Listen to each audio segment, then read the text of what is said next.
በመድረኩ ንግግር ያደረጉት በደቡብ ምዕራብ ኢትዮጵያ ሕዝቦች ክልል ብልጽግና ፓርቲ ቅርንጫፍ ጽሕፈት ቤት የዲሞክራሲ ግንባታ ዘርፍ ኃላፊ አቶ ግርማ ባሹ ሰባተኛው ጠቅላላ ምርጫ ነጻ ፍትሐዊና ቅቡልነት ያለው ሆኖ እንዲጠናቀቅ እየተሰራ ስለመሆኑ ተናግረዋል። ሰባተኛ ዙር ጠቅላላ ምርጫ ከእስካሁኖቹ ምርጫዎች በተሻለ ደረጃ መንቲያ ግቦችን ማለትም ነጻ ፍትሐዊ፣ ሰላማዊ፣ ዲሞክራሲያዊና ቅቡልነትን ያረጋገጠ እንዲሁም ከቅድመ ምርጫ ጊዜ ጀምሮ በብርቱ ተይዞ ሲሰራ ቆይቷል።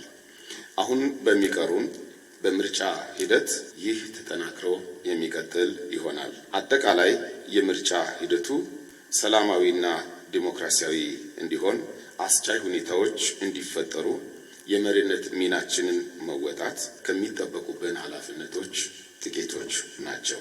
ፓርቲው በሁሉም ዘርፍ ባከናወናቸው ተግባራት አስደናቂ ውጤት አምጥቷል ያሉት አቶ ግርማ ከህብረተሰቡ አዳጊ ፍላጎትና ከተለዋዋጭ ዓለም አቀፋዊ ሁኔታዎች አንጻር ያልተመለሱ የልማት ስራዎችን ለማከናወን የሴቶች ተሳትፎ አይተኬ ሚና አለው ብለዋል። እንደ ብልጽግና በፖለቲካ፣ በማህበራዊ፣ በኢኮኖሚና በዲፕሎማሲ መስክ በርካታ ስራዎችን ሰርተናል።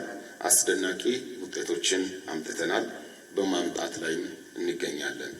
ሆኖም ግን ካደሩ ውዝፍ ችግሮች ከህብረተሰባችን አዳጊ ፍላጎት ከተለዋዋጩ ዓለም አቀፋዊ ሁኔታና የድህረ እውነት ዘመን ተጽዕኖ ጋር ተደማምሮ የህብረተሰባችን ጥያቄ ሙሉ በሙሉ ተመልሰው ረግቷል ማለት አንችልም።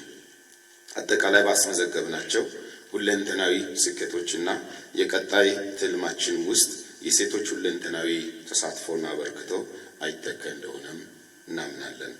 የፓርቲውን የምርጫ ምልክትና ትርጉም አስመልክተው ለተሳታፊዎች ማብራሪያ የሰጡ ሲሆን ሰባተኛው ጠቅላላ ምርጫ የተሳካ እንዲሆንና ለሌሎች ምሳሌ እንዲሆን ሴቶች የመሪነት ሚናን መጫወት እንዳለባቸው ጥሪ አቅርበዋል። ሰባተኛው ጠቅላላ ምርጫ በሂደቱም ይሁን በውጤቱም የተሳካ እንዲሆንና በመሪ ቃላችን ላይ እንደተመላከተው ለሌሎች ምሳሌ የሚሆን ምርጫ ማካሄድ እንድንችል የግንባር ቀደምነት ሚናችሁን እንድትወጡ ጥሪ ሳቀርብ ለተግባራዊነቱም እርግጠኛ በመሆን ነው። የምርጫ ምልክታችንም የታሪክ ጥፋት ማሳያ የሆነው የይቻላል አመለካከትና ተግባር ምልክት የሆነው የልመናና የተረጅነት አስነዋሪነትን በተግባር የመረዳታችን አርማ የውጭ ምንዛሬ አቅማችንን በማሳደግ የህብረተሰባችንን ፍላጎት ለመመለስ እንደምንሰራ መስፈንጠሪያችን የሆነው የስንዴ ነዶ ነው። የክልሉ ሴቶች ክንፍ ቅርንጫፍ ጽሕፈት ቤት ኃላፊ ወይዘሮ ሰብለ ጸጋ አየለ ኢትዮጵያ የነበራት የርዕዮተ ዓለም ታሪክ ከሌሎች ዓለም ሀገራት እየተቀዳ ከመሆኑ ጋር ተያይዞ ያስከተለው ውጤት ጥሩ እንዳልነበረ ነው እየገለጹት።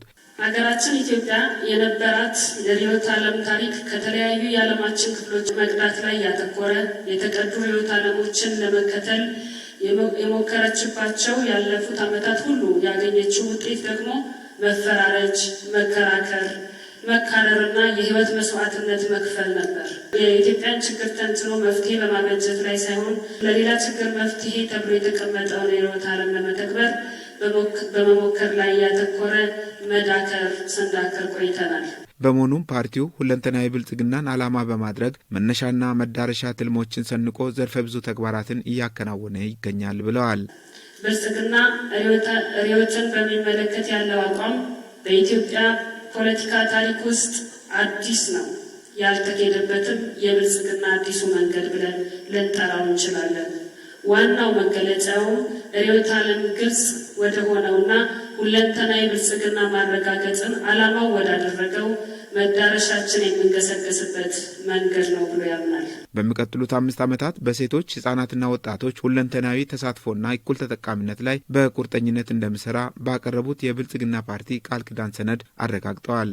በቀጣይ 5 ዓመታት ፓርቲያችን ብልጽግና ወጣቶችና ሴቶችን በልዩ ሁኔታ ዘመኑ በሚፈልገው እውቅና ክህሎትና እንዲበለጽጉ በማድረግ በሀገር ይሁን በዓለም አቀፍ ደረጃ ተሳታፊነትና ተወዳዳሪ እንዲሆኑ ይሰራል።